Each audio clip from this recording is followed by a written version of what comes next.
Assalamualaikum warahmatullahi wabarakatuh. Alhamdulillahirabbil alamin. Assalatu wassalamu ala asrofil anbiya'i wal mursalin wa ala alihi wa ashabihi ajmain. Segala puji bagi Allah dan salawat dan salam buat Nabi kita Nabi Muhammad sallallahu alaihi wasallam. Selamat pagi Ananda semuanya. Mudah-mudahan Ananda semua di pagi hari yang berbahagia ini semuanya dalam keadaan sehat walafiat. Amin ya rabbal alamin. Baik Ananda semua, sebelum kita belajar, marilah kita membaca doa dulu. A'udzu billahi minasyaitonir rajim. Bismillahirrahmanirrahim. Rabbi zidni ilman warzuqni fahman.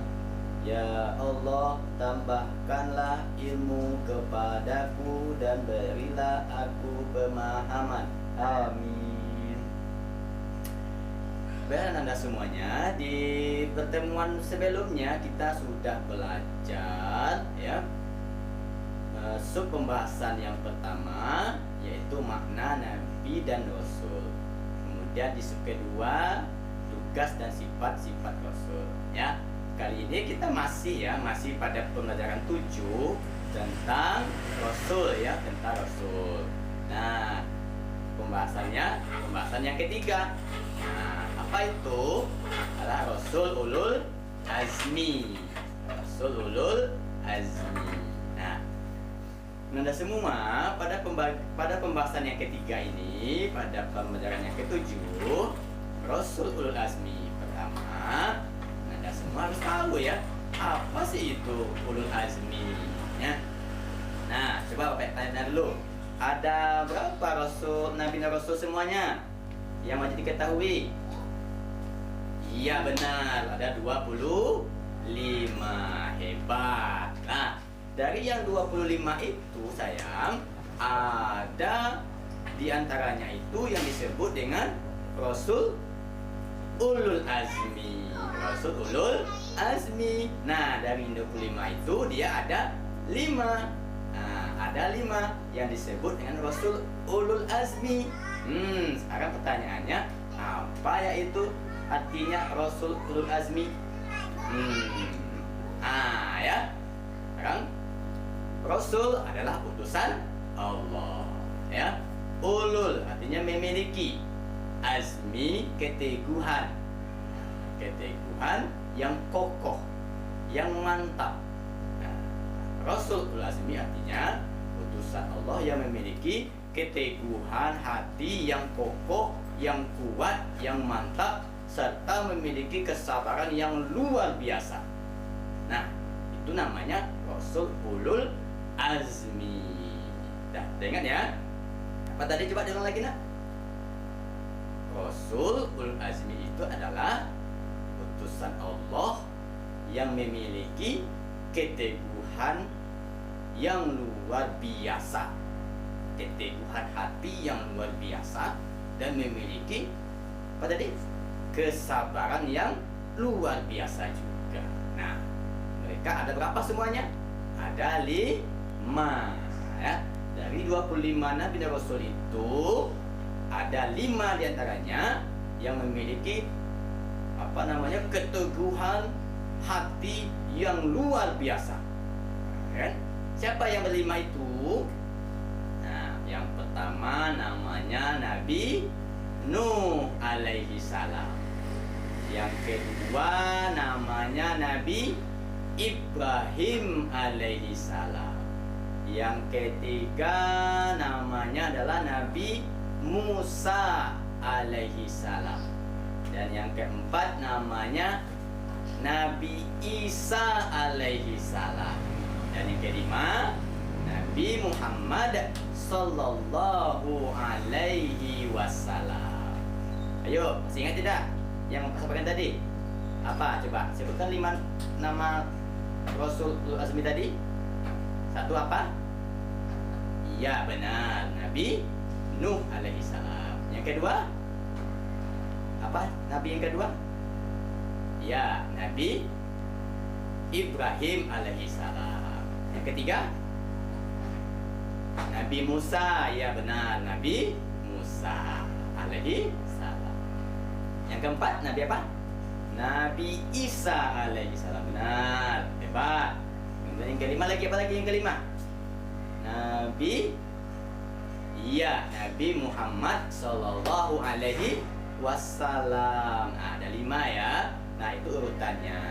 Nah, sekarang bagaimana ketika hati mereka? Nah, Nabi Nuh itu Anda semuanya, beliau sudah berdakwah selama 950 tahun.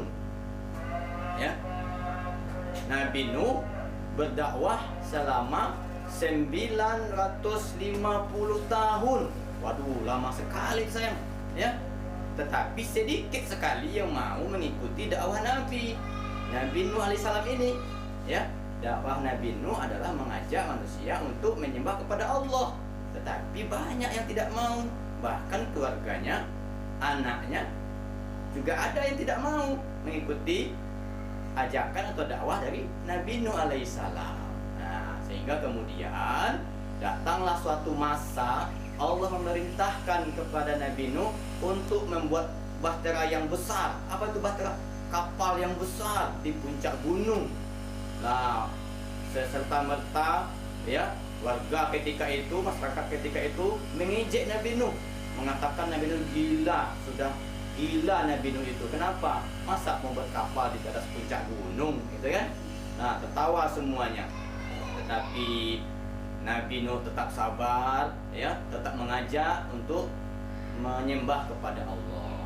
Nah, sampai satu masa datanglah hujan badai petir yang begitu lebatnya, sehingga datanglah musibah banjir besar, sehingga kemudian yang tadinya orang-orang yang menentang kepada dakwah Nabi semuanya hanyut tenggelam, kecuali orang-orang yang tunduk seiman dengan Nabi Nuh yang sudah masuk dahulu ke dalam kapal dan mereka semuanya selamat.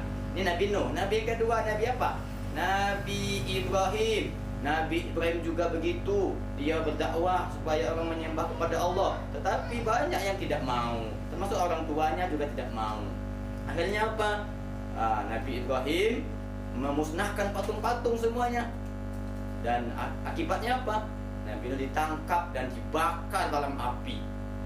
Tetapi Allah Maha Kuasa, ya. Allah ciptakan api yang semula panas, Allah dinginkan sehingga Nabi Ibrahim tidak hangus sedikit pun oleh api yang begitu besarnya.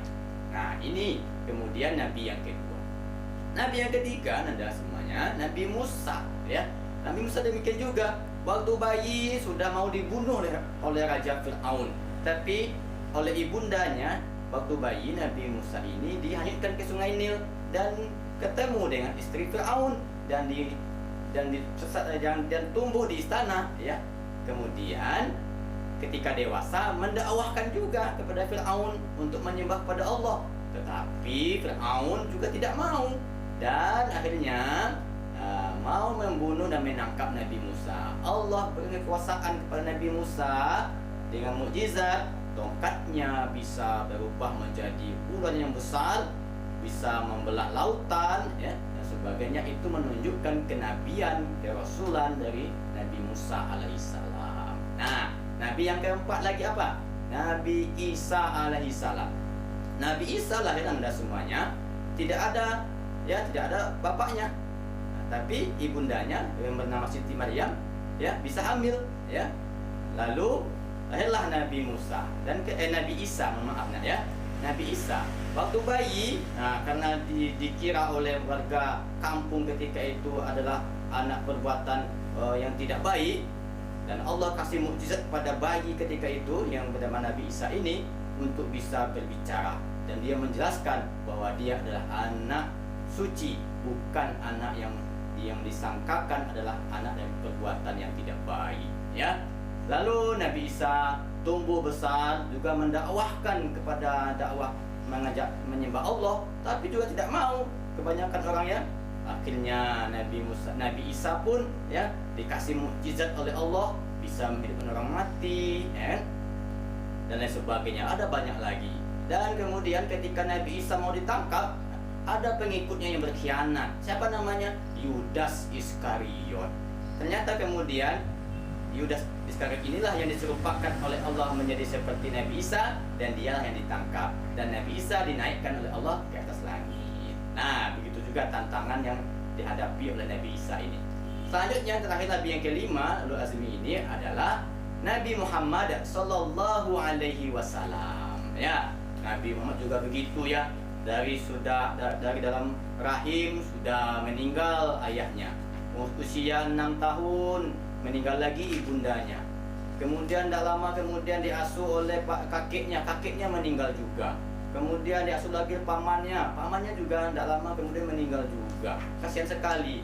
Lah, dakwah Nabi Muhammad juga berat tantangannya, mendakwahkan kepada umat ketika itu menyembah kepada Allah, tetapi juga tidak banyak yang mau, ya kan? Banyak yang menentang. Akhirnya ya Nabi Muhammad tetap sabar dan mendakwahkan walaupun sampai dilempar batu, kotoran dan sebagainya. Nabi Muhammad sabar. Nah, Allah kasih mukjizat kepada Nabi Muhammad. Mukjizat yang paling besar adalah Al-Quran. Siapa yang berpegang teguh kepada keduanya, Anda semuanya ya, akan selamat di dunia dan akhirat. Nah, siapa yang belum bisa baca Al-Quran, rugi ya. Makanya yuk mengaji di masjid, di TPQ, MDA ya. Usahakan semuanya belajar bisa baca Al-Quran. Kenapa? Karena itu mukjizat Nabi Muhammad Sallallahu Alaihi Wasallam. Oke, Anda semuanya, itu materi kita ya tentang Rasul Ulul Azmi. Kemudian ada tugas. Nah, ya ada tugas yang Anda kerjakan, menjawab soal. Ya, apa soalnya? Coba dilihat Anda semuanya di halaman berapa itu, lihat bukunya nak. Nah, di halaman 66 ya, di buku cetak kita itu, di situ ada soal esai. Nah, Ananda tidak menjawab semuanya, tolong tandai nak ya, soal-soal yang mesti Ananda jawab. Yang pertama di bagian B itu ada soal nomor 1, sebutkan arti ulul azmi. Nah, ini Ananda jawab ya. Kemudian untuk soal yang kedua, yaitu pada soal yang nomor 6, ulul azmi maksudnya teguh hati, jelaskan contohnya. Nah, itu yang kedua. Kemudian soal yang ketiga, soal pada nomor yang ke-7, Rasul ulul azmi ada 5, sebutkan atau tuliskan nama-namanya. Nah, 3 ya, 3 soal esai. Kemudian ditambah pada bagian C. Nah, itu ada 1, 2, 3, 4, 5. Ananda checklist, setuju, tidak setuju, atau tidak tahu, disertakan dengan alasan terhadap pernyataan yang dicantumkan di sana. Paham Anda semuanya ya? Oke, silahkan dikerjakan. Waktunya kan lama ini, 1 minggu. Pada pertemuan berikutnya, nah ini tugas ini sudah selesai dan dikumpulkan ke Bapak untuk Bapak periksa. Yang mampu mengumpulkan sebelum waktu pertemuan selanjutnya itu lebih bagus lagi. Oke Anda semuanya ya? Bisa ya? Alhamdulillah. Itu saja pertemuan kita pada kali ini. Untuk minggu selanjutnya kita akan lanjutkan pada sub pembahasan berikutnya. Oke, demikian saja. Kita tutup dengan membaca hamdalah. Alhamdulillahirabbil alamin. Wabillahi taufiq walhidayah. Wassalamualaikum warahmatullahi wabarakatuh.